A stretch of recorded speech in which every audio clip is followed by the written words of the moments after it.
오늘 우리에게 주신 말씀은 역대상 14장 1절에서 17절 말씀입니다. 역대상 14장 1절에서 17절 말씀인데요. 제가 가지고 있는 성경 구약 632면에 있습니다. 632면쯤에 있는 역대상 14장 1절에서 17절의 말씀입니다. 우리 다 같이 한 목소리로 합독하도록 하겠습니다. 두로왕 히람이 다윗에게 사신들과 백향목과 석수와 목수를 보내 그의 궁전을 건축하게 하였더라. 다윗이 여호와께서 자기를 이스라엘 왕으로 삼으신 줄 깨달았으니 이는 그의 백성 이스라엘을 위하여 그의 나라가 높이 들림을 받았음을 알미었더라. 다윗이 예루살렘에서 또 아내들을 맞아 다윗이 다시 아들들과 딸들을 낳으니 예루살렘에서 낳은 아들들의 이름은 삼무아와 소밥과 나단과 솔로몬과 힙팔과 엘리수아와 엘벨렉과 노가와 네벡과 아비야와 엘리사마와 부엘다야 엘리벨렛이었더라. 다윗이 기름을 부음을 받아 온 이스라엘의 왕이 되었다 함을 블레셋 사람들이 듣고 모든 블레셋 사람들이 다윗을 찾으러 올라오매 다윗이 듣고 대항하러 나갔으나 블레셋 사람들이 이미 이르러 르바임 골짜기로 쳐들어온지라.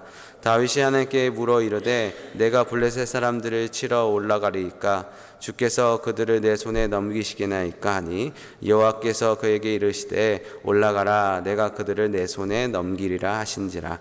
이에 무리와 바알브라심으로 올라갔더니 다윗이 거기서 그들을 치고 다윗이 이르되 하나님이 물을 쪼개음같이 내 손으로 내 대적을 흩으셨다 하므로 그곳의 이름을 바알브라심이라 부르니라. 블레셋 사람들이 그들의 우상을 곧 버리었으므로 다윗이 명하여 불에 사르니라.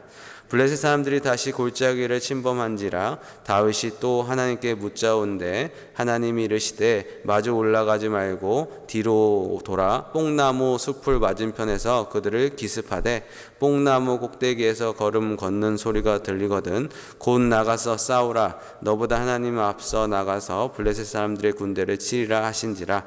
이에 다윗이 하나님의 명령대로 행하여 블레셋 사람들의 군대를 쳐서 기브온으로서부터 게셀까지 이르렀더니 다윗의 명성이 온 세상에 퍼졌고 여호와께서 모든 이방 민족으로 그들을 두려워하게 하셨더라.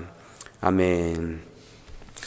오늘 우리가 읽은 14장은 조금 애매한 구석이 있습니다. 13장에 시작된 언약궤 이야기를 마무리 짓지 않고 중간에 14장에 전쟁 이야기를 넣어놨습니다. 그리고 다시 15장에서는 언약궤 이야기를 꺼내면서 마무리를 짓고 있는 것이죠. 그래서 오늘 전쟁 이야기는 언약궤 이야기의 흐름을 약간 방해하는 것처럼 느껴집니다. 언약궤를 옮기는 사이에 전쟁이 벌어졌다면 뭐 그럴 수도 있다고 생각하고 할 수 있겠지만 시간상으로도 이 전쟁이 언약궤가 잠시 오베데돔의 집에 3개월 동안 머무는 사이에 일어난 사건이 아님을 우리가 알 수 있습니다. 사무엘하 5장에서는 이 블레셋과의 전쟁 이야기가 언약궤를 옮기기 전에 일어난 사건으로 묘사되고 있기 때문인 것이죠.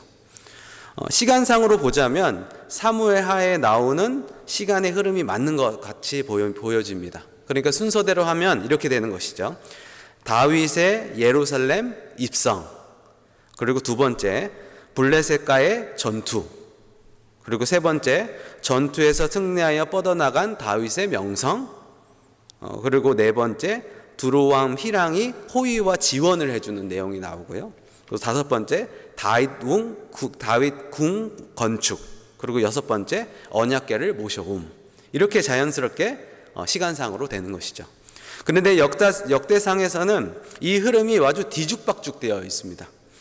역대상을 기록할 때에는 분명히 사무엘 상하의 자료가 있었을 것이고 또 역사적인 사실을 모르지 않았을 것입니다. 그렇다면 이렇게 사건을 배열한 어떤 의도가 있지 않을까요? 분명한 이유가 없다면 이 사건을 이렇게 배치할 리가 없는 것이죠. 분명한 의도가 있을 것입니다. 그렇다면 어떤 의도일까요? 언약궤 사건과 이 블레셋 사건이 어떤 연관이 있을까요? 그리고 이렇게 시간을 꼬아버린 사건의 배치를 통해서 전달하고자 하는 메시지는 무엇일까요? 오늘의 블레셋과의 전쟁은 블레셋과 이스라엘의 파워게임에서 지금까지 우세했던 블레셋을 누르고 가나안 땅의 새로운 강자로 이스라엘이 등장하는 매우 중요한 싸움입니다. 이 싸움으로 인해서 가나안 땅의 힘의 지각 변동이 일어나고 있는 것이죠. 말씀드린 것처럼 지금까지 블레셋은 항상 위에 있었습니다. 최강자였습니다. 최근까지도 그랬습니다. 사울이 길보아 산에서 패배하여 그의 아들이 전사하고 그도 스스로 목숨을 끊었던 그 전쟁이 바로 블레셋과의 전쟁이죠. 블레셋군이 이 전쟁으로 인해서 이스라엘 북부 지역을 완전히 장악했습니다. 이전에는 어땠을까요? 블레셋과 전쟁의 가장 치욕적인 전쟁으로 기록되고 있는 것은 뭐냐면 바로 아벡에 벌어진 전쟁입니다. 이 전쟁은 누가 죽었죠? 홈니와 비나스가 가서 죽고 또 아주 치욕스럽게 하나님의 언약궤도 빼앗기게 되었죠. 이후로 하나님의 언약궤는 방황의 연속의 시작이었죠. 계속 옮겨 다녔어요. 자, 그렇다면 언약궤를 옮기는 과정에서 이 블레셋과의 전쟁을 집어넣은 의도가 우리가 감이 잡히지 않습니까? 과거에는 블레셋에게 패하여 언약궤를 빼앗긴 치욕을 당했다만 이제는 블레셋을 물리치고 언약궤는 다시 돌아와 안식의 자리로 찾는다는 이야기를 함으로써 과거의 치욕을 씻어버리고 이제는 하나님이 승리하셨다는 분명한 메시지를 지금 보여주고 있는 것입니다. 12절에 말씀을 분명히 그 말씀을 하고 있어요. 12절을 제가 읽겠습니다. 블레셋 사람이 그들의 우상을 그곳에서 버렸으므로 다윗이 명하여 불에 사르니라. 과거에는 이스라엘이 당했던 처지와 오버랩됩니다. 그렇죠? 과거에는 이스라엘이 자기네들의 언약궤를 빼앗겨가지고 그런 치욕을 당했다면 이제는 블레셋 사람들이 그런 치욕을 당하는 것이죠. 상황 완전 역전되었습니다. 블레셋 사람들의 과거에는 자신의 용병이었던 다윗을 우습게 보았던 것 같습니다. 그래서 다윗이 아무리 이스라엘 왕이 되었다고 해도 그냥 얕잡아보고 처음부터 겁을 주고 기선제압했던 것, 개업하러 온 것 같다는 생각이 듭니다. 그러나 다윗은 어떤 사람입니까? 전쟁으로 다져진 사람이죠. 광야에서 10년의 시간을 그런 단련되었습니다. 그리고 다윗을 따르는 사람들의 용맹은 누구에게도 뒤지지 않습니다. 그리고 그 무엇보다도 이제 하나님이 그 뒤에 계시는 것이죠.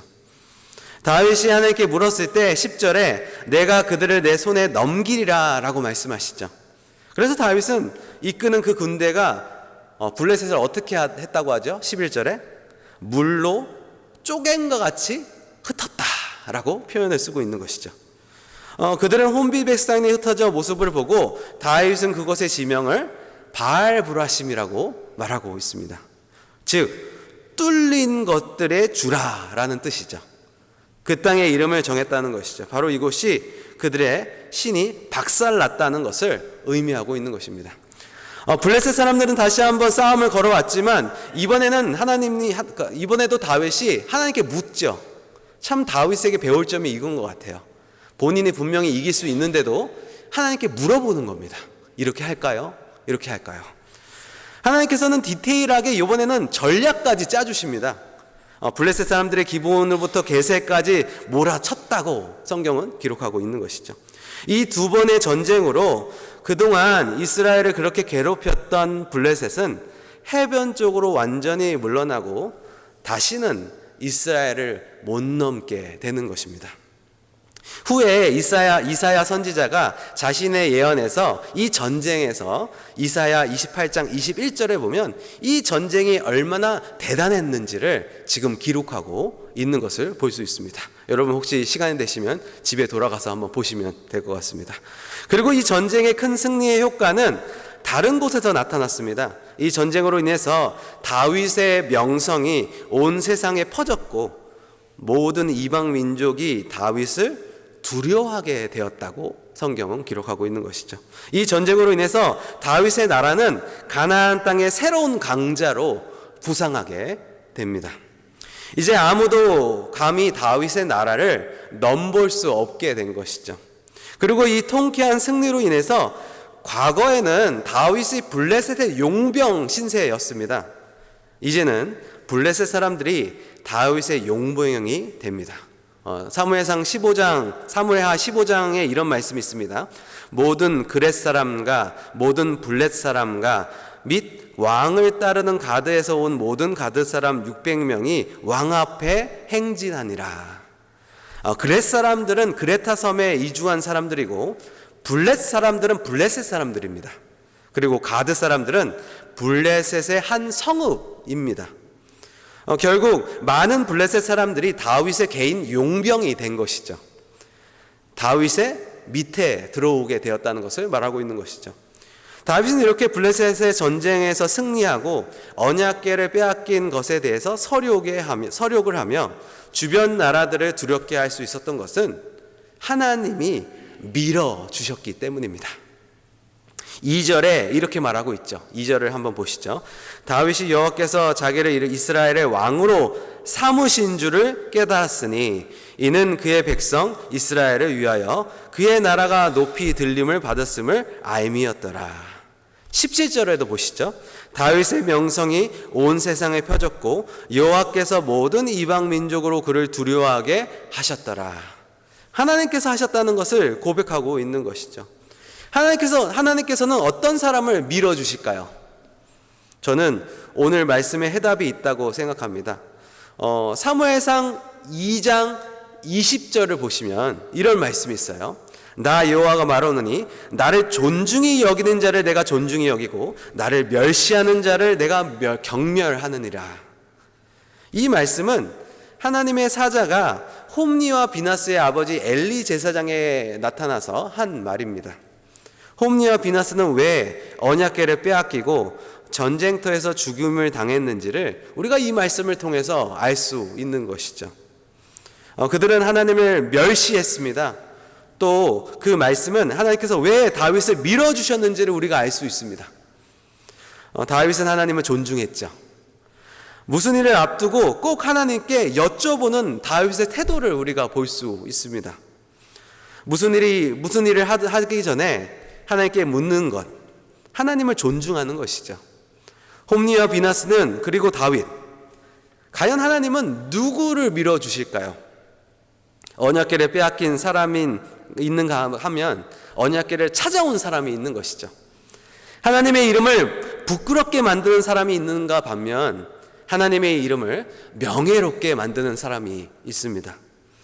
한 나라를 파국으로 이끈 사람이 있는가 하면 한 나라를 번영으로 이끌어준 다윗 같은 사람이 있는 것이죠. 나는 과연 어떤 사람입니까? 나는 하나님을 존중히 여기는 사람입니까? 아니면 하나님을 멸시하는 사람입니까? 인생의 승리는 바로 이 지점에서 결정된다는 것을 오늘 말씀은 우리에게 말씀하고 있습니다. 오늘 말씀을 기억하시면서 하나님을 존중히 여기시는 우리 모든 삼성의 성도님들 되시길 주님의 이름으로 축원해 드립니다. 기도하겠습니다. 주님 감사합니다. 언약궤를 빼앗겼던 그 원수를 갚는 동시에 언약궤를 제자리를 찾아온 것을 봅니다. 하나님은 다윗을 통해서 이 일을 하셨습니다. 말씀을 보면 간절히 소원이 생깁니다. 하나님께서 우리를 통해 일하셨으면 좋겠다는 생각이 듭니다. 하나님을 존중히 여기는 사람이 되길 원합니다. 하나님께 묻는 사람이 되길 원합니다. 주님, 우리에게 성령 충만함을 허락하여 주셔서 세상적으로 하나님을 경멸히 여기는 것이 아니라 하나님을 존중히 여길 수 있는 우리 한 사람 한 사람이 될 수 있도록 우리에게 은혜와 은총을 베풀어 주시옵소서. 하나님이 우리에게 여러 가지 기도 제목이 있습니다. 주 앞에 나아갑니다. 긍휼히 여겨주시고 불쌍히 여겨주셔서 하나님의 뜻을 깨닫고 또 찾는 시간이 될 수 있도록 하나님께서 은혜를 베풀어 주시옵소서. 감사드렸고 예수님의 이름으로 기도드렸습니다. 아멘.